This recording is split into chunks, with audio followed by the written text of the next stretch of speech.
आदाब नाजरीन, गुलिस्तान न्यूज देख रहे हैं आप। मैं हूं आपके साथ अतिया मुजीब। शुरुआत करेंगे सुर्दू खबरनामे की। सबसे पहले नजर डालेंगे कुछ अहम सुर्खियों।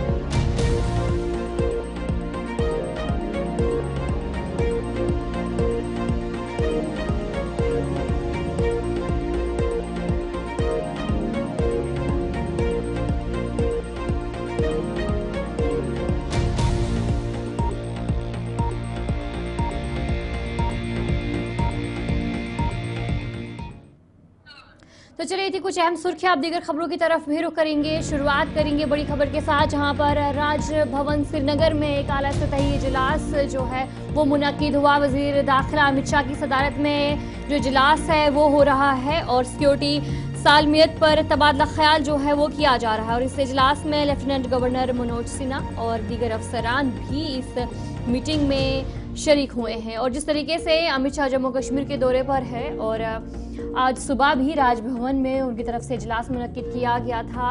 वज़ीर दाखिला अमित शाह ने वज़ीर आला उमर अब्दुल्ला से भी मुलाकात की थी। वज़ीर आला उमर अब्दुल्ला भी उस इजलास में शिरकत हुए थे। और उसके बाद अब सिक्योरिटी के हवाले से अभी जो है एक और इजलास किया जा रहा है राजभवन श्रीनगर में। और जहां पर इस इजलास में वज़ीर आला उमर अब्दुल्ला शरीक नहीं हुए हैं। इस इजलास में लेफ्टिनेंट गवर्नर मनोज सिन्हा हैं और सिक्योरिटी एजेंसियों के सरबराहान जो है इस इजलास में शिरकत उन्होंने की है। और राजभवन श्रीनगर में जो आला सतही इजलास है उसका आगाज़ किया है। वज़ीर दाखिला अमित शाह इस इजलास की सदारत कर रहे हैं। और जिस तरीके से जम्मू कश्मीर की सूरत हाल पर तबादला ख्याल किया जा रहा है, सिक्योरिटी का जायजा लिया जा रहा है और सिक्योरिटी के तमाम अफसरान इस इजलास में मौजूद है। लेफ्टिनेंट गवर्नर मनोज सिन्हा भी इस इजलास में मौजूद है। और लगातार देखने को मिल रहा है कि वज़ीर दाखिला अमित शाह की तरफ से जो मीटिंगों का सिलसिला जारी है, जो इजलास है वो मुनक्किद किए जा रहे हैं। जम्मू पहुंचे थे कल और जम्मू में भी इजलास मुनक्किद हुए थे और उसके बाद कल सीधा श्रीनगर रवाना हुए थे। और लगातार आज सुबह भी राजभवन श्रीनगर में इजलास हुआ। वज़ीर आला उमर अब्दुल्ला भी उस वक्त मौजूद थे। और अब दूसरा इजलास जो है वज़ीर दाखिला की तरफ से कहा जा रहा है। और जो आला सतही इजलास है वो सिक्योरिटी के हवाले से किया जा रहा है। और इस इजलास में लेफ्टिनेंट गवर्नर मनोज सिन्हा और सिक्योरिटी एजेंसियों के सरबराहान जो है वो उन्होंने शिरकत की। इसी पर हम जानकारी लेंगे। हमारे साथ हमारे नुमाइंदे इमरान नाइकू ज्वाइन कर चुके हैं। इमरान बताएगा कि जिस तरीके से वज़ीर दाखिला अमित शाह की सदारत में लगातार जो इजलास है वो मुनक्किद हो रहे हैं और अभी एक आला सतही इजलास भी मुनक्किद हो रहा है, क्या कुछ जानकारी इस हवाले से? देखिए, बिल्कुल हम इस वक्त राजभवन के बाहर हैं। अभी एक हाई लेवल यूनिफाइड कमांड की मीटिंग राजभवन के अंदर मुनक्किद हो रही है, जिसकी सदारत वज़ीर दाखिला अमित शाह कर रहे हैं। और इसके अलावा इस मीटिंग में यूनियन होम सेक्रेटरी है, चीफ ऑफ आर्मी, आर्मी के जो चीफ है वो भी इस मीटिंग में शामिल हुए हैं। जम्मू कश्मीर के लेफ्टिनेंट गवर्नर भी इस मीटिंग में शामिल है। और तकरीबन 30 जो ऑफिशियल्स है, टॉप ऑफिशियल्स, वो इस मीटिंग का हिस्सा है। और कुल मिला के जम्मू कश्मीर की सलामती सूरत हाल का जायजा लिया जा रहा है। जिस तरह से हमने कहा, ना सिर्फ जम्मू कश्मीर पुलिस के डायरेक्टर जनरल, इसके अलावा बीएसएफ के डीजी, आईटीबीपी के डायरेक्टर जनरल, आर्मी के चीफ, कोर कमांडर्स के जो कमांडिंग ऑफिसर्स है वो इस मीटिंग का हिस्सा है। रा, आईबी और जितनी भी इंटेलिजेंस एजेंसीज है उनके टॉप जो बॉस है, जो ऑफिशियल्स है, वो इस मीटिंग में मौजूद इस वक्त है।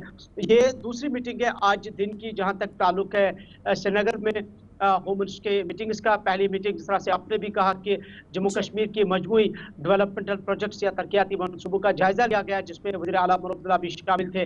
लेकिन ये जो मीटिंग है ये तकरीबन 1 घंटे से मुसलसल जारी है। जिस तरह से हमने कहा कि तकरीबन 30 ऑफिशियल्स है कंट्री जो इस अहम मीटिंग में मौजूद है, जिसके साथ वज़ीर दाखिला अमित शाह करें। तो मजबूरी तौर पर जम्मू कश्मीर की अच्छा, मैं बताएगा कि जहां पर जो अभी मीटिंग जारी है और वज़ीर दाखिला अमित शाह जहां पर श्रीनगर है, और आगे क्या कुछ शेड्यूल रहने वाला है, कौन कौन से इजलास रहने वाले हैं उनकी तरफ से? देखिए, जिस तरह से सुबह से हमने देखा अलग अलग वज़ीर दाखिला ने मीटिंग्स की यहाँ पे। और अब जो हमारे पास इत्तलात है, कुछ डेलीगेशन है वो वज़ीर दाखिला से मुलाकात हो रहे हैं। और डेलीगेशन से मुलाकात के बाद वज़ीर दाखिला का अगला पड़ाव नई दिल्ली की रवानगी होगी। जी, चलिए बहुत बहुत शुक्रिया इमरान जानकारी देने के लिए। इमरान को आपको अपडेट कर रहे थे कि जहां पर जो इजलास मुनक्किद हो रहा है वज़ीर दाखिला अमित शाह की सदारत में सिक्योरिटी सूरत हाल के हवाले से जो जायज़ा है वो लिया जा रहा है और 1 घंटे से लगातार इजलास जारी है और अभी भी जारी। तो चलिए आगे बढ़ जाएंगे, अगली खबर की तरफ रुख करेंगे जहाँ पर अगली बड़ी खबर सामने आ रही है। तनवीर सादिक की तरफ से कहा गया कि शाम 5 बजे नेशनल कॉन्फ्रेंस के जितने भी MLAs हैं उनकी मीटिंग जो है वो की जाएगी। जिस तरीके से असेंबली में भी आज हंगामा हुआ, जो वक्फ बिल है, वक्फ कानून है, उससे के हवाले से लगातार हंगामा देखने को मिल रहा है और वहीं पर शाम 5 बजे नेशनल कॉन्फ्रेंस के जितने भी MLAs हैं उनकी मीटिंग होगी। तनवीर सादिक की तरफ से जानकारी दी गई और मीटिंग में तबादला ख्याल किया जाएगा। आगे क्या कुछ जो कदम है नेशनल कॉन्फ्रेंस की तरफ से लिया जाएगा उस हवाले से बातचीत की जाएगी और इस मीटिंग में नेशनल कॉन्फ्रेंस के तमाम मेंबरान जो है वो शिरकत करेंगे और असेंबली के हवाले से बात करेंगे। जिस तरीके से असेंबली में हंगामा हुआ, आज भी हंगामा हो और असेंबली की कार्रवाई कल तक मुलतवी कर दी गई है और लगातार नेशनल कॉन्फ्रेंस की तरफ से जो बहस का मुतालबा किया जा रहा था वक्फ बिल पर, लेकिन स्पीकर की तरफ से जो मंजूरी है नहीं दी गई। स्पीकर ने कहा कि इस पर बहस नहीं हो सकती, जिसके बाद काफ़ी ज़्यादा हंगामा भी हुआ और आज दूसरे रोज़ भी लगातार इसी बात पर हंगामा हुआ और उसके बाद जो तनवीर सादिक है उनकी तरफ से कहा गया कि इस पर बहस होनी चाहिए और जो कानून है इसे वापस देना चाहिए, क्योंकि जो मुस्लिम लोग हैं उन्हें काफ़ी ज़्यादा नुकसान इससे हो सकता है। और उनकी तरफ से कहा गया है कि शाम 5 बजे के करीब नेशनल कॉन्फ्रेंस के MLAs है उनकी मीटिंग की जाएगी। तमाम जो MLAs है मेंबरान असेंबली है वो इस मीटिंग में शिरकत करेंगे। तनवीर सादिक की तरफ से और क्या कुछ कहा गया सबसे पहले आपको सुनाएंगे, उसके बाद बाकी जानकारी भी लेंगे। मैंने मंदिर की ये एग्जांपल दी कि अगर रिफॉर्म्स की बात कर रहे हैं, अगर ये वक्फ अमेंडमेंट बिल की बात कर रहे हैं पूरे मुल्क में, तो 8 लाख एकड़ मंदिर प्रॉपर्टी है उसके पर कोई बात नहीं कर रहा है। लेकिन मुस्लिम वक्फ बोर्ड के पास 8 लाख एकड़ है, उसकी बात करें, इसमें कोई रिफॉर्म्स की बात नहीं कर रहा है। हम अब मुस्लिम जो बिल है उसके हिसाब से आप नॉन मुस्लिम्स को रख सकते हैं बोर्ड में, लेकिन जो हिंदू एक्ट है उसके मुताबिक आप नहीं रख सकते। तो ये रिफॉर्म पूरे मुल्क के लिए होना चाहिए ना, सिर्फ मुसलमानों के लिए नहीं होना चाहिए। और वही हम चाहते हैं कि ये एक तबके के खिलाफ मत करो। अगर इस मुल्क में रिफॉर्म्स है तो हर किसी के लिए होना। तो स्थगित किया गया है, आगे क्या रणनीति? 5 बजे हमारी मीटिंग है लेजिस्लेचर पार्टी में, उसमें हम डिस्कस करेंगे कि आगे का रणनीति क्या होगी। इस तरीके से आपने सुना कि तनवीर सादिक की तरफ से कहा गया है कि साफ तौर पर 5 बजे मीटिंग होगी और इसी पर हम जानकारी भी लेंगे। हमारे साथ हमारी नुमाइंदा शिल्पा शर्मा ज्वाइन कर चुकी हैं। शिल्पा, लगातार देखने को मिल रहा है कि असेंबली में हंगामा और आज दूसरे रोज भी हंगामा और तनवीर सादिक की तरफ से कहा गया कि 5 बजे एक मीटिंग की जाएगी, क्या आपको जानकारी है? देखिए, जिस प्रकार से 2 दिन हो चुका है, यानी कि आज दूसरा दिन है जहाँ पे असेंबली को लगातार स्थगित किया जा रहा है और एक ही यहाँ पर जो है नेशनल कॉन्फ्रेंस हो, कांग्रेस हो, PDP हो, लगातार MLA द्वारा कहा जा रहा है कि वक्फ पे जो है वो बात होनी चाहिए। देखिए, स्पीकर के द्वारा साफ तौर पर डिसअलो किया गया है। जिस प्रकार से भीड़ पड़ा की अगर हम बात करें PDP MLA, उनके द्वारा जो है वो रेजोल्यूशन भी लाया गया था। जैसे ही असेंबली सुबह सवेरे शुरू हुई, उनके द्वारा रेजोल्यूशन जो है वो वक्फ पे लाया गया और उन्हें मार्शल आउट जो है वो किया गया। इस कल की बात करें तो कल जो है अर्जेंट मोशन भी लाया गया था, लेकिन इस समय आप देखें कि जिस प्रकार से लगातार असेंबली को स्थगित किया जा रहा है और तमाम MLA यानी कि नेशनल कॉन्फ्रेंस के साथ PDP कांग्रेस के द्वारा कहा जा रहा है कि वक्फ पर जो है वो चर्चा की जानी चाहिए, लेकिन स्पीकर के द्वारा इस समय डिसअलाउ किया गया है। साथ ही साथ आपको ये भी बता दूं कि तनवीर सादिक का ये भी कहना है कि जो नेशनल कॉन्फ्रेंस के MLA तनवीर सादिक, उनका ये कहना है कि बाकी जो भी चीजें हैं स्टेट उन पर जो है वो बात करता है, चाहे वो सुप्रीम कोर्ट में हो या फिर बिल पास हो, तो उन चीजों पर जो है वो बात की जाती है।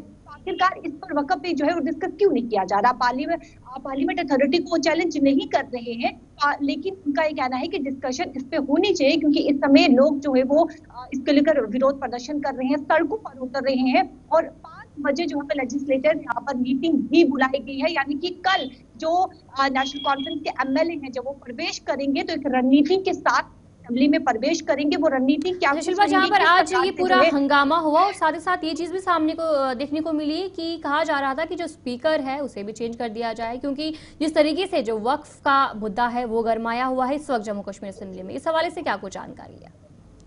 देखिए, स्पीकर के द्वारा कई सारे रूल्स यहाँ पर बताए गए हैं और आज सब रूल 9 की यहाँ पर बात की, जहाँ पर उन्होंने कहा कि गवर्नमेंट का इसमें कंसर्न है और जिससे यानी कि एडजॉर्न जो है वो नहीं लाया जा सकता, यानी कि बातचीत जो है वो नहीं की जा सकती। सब रूल 9 की यहाँ पर जो है वो स्पीकर के द्वारा बात की और वहीं पर PDP माफ कीजिएगा, पीपल कॉन्फ्रेंस के एमएलए सजाद लोट, साथ ही साथ पीडीपी के एमएलयू के द्वारा कहा गया कि स्पीकर को जो है वो 5 मिनट के लिए या फिर 10 मिनट के लिए जो है वो चेंज किया जा सके, ताकि दूसरा स्पीकर जो है वो चेयर पे बैठे और उसके बाद जो है वो उन्हें डिस्कस करने की जो है वो अनुमति दी जाए। तो यहाँ पे डिमांड भी उठी कि स्पीकर को चेंज किया जाए। तो तमाम चीजें अगर हम बात करें कि जम्मू कश्मीर में कई सारे मुद्दे हैं, लेकिन साफ तौर पर नेशनल कॉन्फ्रेंस एमएलए का कहना है कि ये वक्फ अमेंडमेंट जो कि अब कानून बन चुका है, ये एक प्रायोरिटी बेस है और जब तक ये डिस्कस नहीं किया जाता है असेंबली में, तब तक जहाँ पर बाकी भी मुद्दे चलेगी। हैं जिन्हें असेंबली में जो है उस पर बहस होनी चाहिए, डिस्कशन होनी चाहिए, लेकिन लगातार देखने को मिल रहा है कि कल भी असेंबली को मुलतवी कर दिया गया, आज भी मुलतवी कर दिया गया। तो क्या लगता है कि जो बाकी मुद्दे हैं उन पर डिस्कस हो सकती है असेंबली में? देखिए, जिस प्रकार से मैंने कहा कि जम्मू कश्मीर में कई सारे मुद्दे हैं, लेकिन नेशनल कॉन्फ्रेंस का ये साफ तौर पर कहना है, नेशनल कॉन्फ्रेंस के एमएलए का, कि प्रायोरिटी बेस पर जो है वो वक्फ को लिया गया है और तब तक जो है वो बाकी चीजों पर डिस्कस नहीं किया जाएगा, बाकी मुद्दों पर डिस्कस नहीं किया जाएगा तब तक जब तक इस पर जो है वो चर्चा नहीं होती है। तो कल की अगर मैं बात करूं, 2 दिन से जो है वो लगातार स्थगित हो रहा है, तो कल नेशनल कॉन्फ्रेंस के एमएलए, तमाम एमएलए जो है वो एक रणनीति के साथ, एक प्लान के साथ जो है वो असेंबली में प्रवेश करेगी, क्योंकि 5 बजे जो है वो बैठक जो है वो बुलाई गई। जी चलिए, बहुत बहुत शुक्रिया शिल्पा जानकारी देने के लिए। शिल्पा शर्मा आपको अपडेट कर दी कि लगातार जो असेंबली में है वो हंगामा देखने को मिल रहा है। तो चलिए अब आगे बढ़ जाएंगे, जहां पर काबीना वजीर सकीना आयतू ने बात करते हुए कहा कि असेंबली में जो वक्फ बिल है उस पर बहस होनी चाहिए, ताकि जो खदशात है लोगों के वो दूर हो सके। मंत्री सकीना आयतू समय हमारे साथ मौजूद है। सर, किस तरीके से, सर मैम किस तरीके से देखते हैं जिस प्रकार से लगातार असेंबली जो है वो स्थगित की जा रही है, कार्रवाई नहीं हो रही है और डिस्कशन करने की बात की जा रही है? अब डिस्कशन होना चाहिए, जमहूरी हक है आपका, आप बात कर सकते हो, जो आपको इशू लगता है कि इस ये लोगों का इशू है, लोगों के जज्बात है, इस पे बात करनी चाहिए। तो मुझे नहीं लगता कि इसमें कोई मसला है, अगर बात करने का मौका दिया जाए। पूरा हाउस का कंसर्न है, सारे ऑनरेबल मेंबर्स जो है वो एक साइड में खड़े होकर बोल रहे हैं कि डिस्कशन करने दीजिए, तो मुझे नहीं लगता है स्पीकर के द्वारा डिसअलाउ किया गया है। हाँ, रूल्स भी यहाँ पर मेंशन किए गए हैं। वो चेयर ने डिसअलाउ किया है, रूल मेंशन किए, लेकिन आप रोल को रिलैक्स भी कर सकते हो, डिस्कशन करने देना जो है वो जमहूरी हक है, अगर डिस्कस करेंगे तो वो कोई मसला नहीं है। एक तरफ नेशनल कॉन्फ्रेंस स्पीकर के खिलाफ ही जो है वो प्रदर्शन कर रहे हैं। चेयर के खिलाफ तो नहीं है, चेयर के खिलाफ तो सवाल ही नहीं पैदा होता है, लेकिन हम जो हमारे ऑनरेबल एमएलएज हैं वो जमहूरी हक के बारे में बात कर रहे हैं, वो लोगों के हक के बारे में बात करना चाहते हैं, जो लोगों के ख्वाहिशात है, जो लोगों के इमोशंस है, उन पे डिस्कस करना चाहते हैं, बस दैट इज ऑल। कब तक दबाव जो है वो डाला जाएगा, क्योंकि कार्रवाई नहीं हो रही है? अब देखते हैं, कल का पता चलेगा, कल क्या होता है, कैसे एमएलएज कल का उनका क्या कंसर्न होगा, कल ही देखा जाएगा। शुक्रिया बातचीत करने के लिए। हमारे साथ बातचीत कर रही थी सकीना आयतू, जहाँ पे उनका साफ तौर पर कहना। इसी तरह एमएलए नजीर गुरेजी की तरफ से भी कहा गया कि असेंबली में इस पर बहस की इजाजत जो है वो देनी चाहिए। क्या हमने मांगा कि स्पीकर चेंज होना चाहिए? हम पीपल कॉन्फ्रेंस कह रही है, पीडीपी कॉन्फ्रेंस लाए और उसके बाद आजमाए कि वो उनको कितना साथ है कि स्पीकर को चेंज करने में। स्पीकर के चेंज करने का मतलब नहीं है, स्पीकर को ये बावर कराना है। हमारा मतलब है कि स्पीकर साहब ने जो रूलिंग दे दी है वो गलत रूलिंग है और उस पर हम एहतजाज कर रहे हैं और हमें उम्मीद है कि स्पीकर साहब जो उसने रूलिंग दे दी है कानून के खिलाफ, वो कानून के दायरे में बात करके इस रूलिंग को वापस ले ले। किरण रिजिजू बहसियत किरण रिजिजू यहाँ रियासत में नहीं आए, वो एक मुल्क के वजीर है और उमर अब्दुल्ला बहसियत उमर अब्दुल्ला उससे मिलने नहीं गए, वो एक रियासत के एक यूनियन टेरिटरी के वजीर आला है। ये कहना कि हम सोशल बाइकाट करेंगे, सोशल बाइकाट नहीं कहा है। हुकूमतें चलाने के लिए हुकूमत के साथ मिलकर काम करना पड़ता है। सेंटर और स्टेट को चलाने के लिए सेंटर और स्टेट दोनों को मिलकर काम करना चाहते हैं। तमिलनाडु में कल इस बिल पे डिस्कशन हुआ, कल क्या वो वजीर दाखिला जाएंगे तो तमिलनाडु के वजीर आला उससे नहीं मिलेंगे। ये कहना कि उमर अब्दुल्ला साहब किरण रिजिजू को बाइकाट करना चाहिए था, ये गलत बात है। बाइकाट नज़ीर गुरेजी कर सकता है, क्योंकि मैं हुकूमत में हूँ नहीं, हुकूमत का कारंदा नहीं हूँ। बाइकाट एक वजीर को एक वजीर आला नहीं कर सकते हैं, उनको हुकूमतें चलानी है। उस रियासत का बागडोर उमर अब्दुल्ला के हाथों में, और वो जो किरण रिजिजू आए थे वो बहसियत वजीर आए थे। हम कोशिश करेंगे कि स्पीकर साहब को मजबूर करेंगे कि इस पर डिस्कशन हो, और जब तक ना वो डिस्कशन। कितना दबाव आप डालेंगे स्पीकर पे, कितना और क्यों इतना दबाव डाला जा रहा है? दबाव इसलिए डाला जा रहा है क्योंकि ये हमारे मजहब का मसला है। सबसे पहले मैं मुसलमान हूँ, उसके बाद मैं एमएलए हूँ। जब मेरे मजहब में आप कोई मुदाखलत करेगा, मैंने 100 बार कहा है, यहाँ श्राइन बोर्ड जब बना वैष्णो देवी का, पहले हुकूमत चलाती थी, हुकूमत ने एकदम से निकाल के श्राइन बोर्ड के हवाले कर दिया कि भाई हिंदू का ये आस्था का मसला है, हिंदू ही चलाए। तो आप मुझे ये बताइए, आप क्यों एक हम जो माइनॉरिटी कम्युनिटी है, हम कहते हैं कि हमें ये कानून नहीं चाहिए, आप हम पे थोपना चाहते हैं, आपको क्या दर्द पड़? पीपल्स डेमोक्रेटिक फ्रंट के सदर हकीम मोहम्मद यासीन ने असेंबली हंगामा आरई पर रद्द-ए-अमल देते हुए कहा कि जम्मू कश्मीर असेंबली में नेशनल कॉन्फ्रेंस सिर्फ ड्रामा कर रही है। उनका कहना था कि अवामी मसाइल पर संजीदगी दिखाने के बजाय ये सब सियासी तमाशा है। इससे पहले कि पार्लियामेंट में इस जो वक्फ बिल उन्होंने पास किया, आपको मालूम है कि अब सदर हिंद ने भी उस पर दस्तखत किए, वाकई एक कानून बन गया। मगर बदकिस्मती यह है कि कोई रुकावट नहीं है कि अगर असेंबली में इस पर डिस्कशन किया जाए या रेजोल्यूशन पास किया जाए, उससे कोई फ़र्क तो पड़ता भी नहीं। मगर लोगों के सामने जो इलेक्टेड मेंबरान है तो अपनी राय का इजहार कर सकते हैं, ये हमारी कानूनी और आईनी हैसियत हासिल है। मगर जो जम्मू कश्मीर की असेंबली में एक रूलिंग पार्टी नेशनल कॉन्फ्रेंस जो ये कह रहे थे कि हम इस रेजोल्यूशन पर बहस करना चाहते हैं, इस रेजोल्यूशन असेंबली में लाना चाहते हैं, बदकिस्मती ये है मेजॉरिटी होने के बावजूद और हुकूमत होने के बावजूद जो अपोजिशन को रोल करना है वो ये जमात कर रही है। एक ड्रामा है, लोगों को दिखाने के लिए है।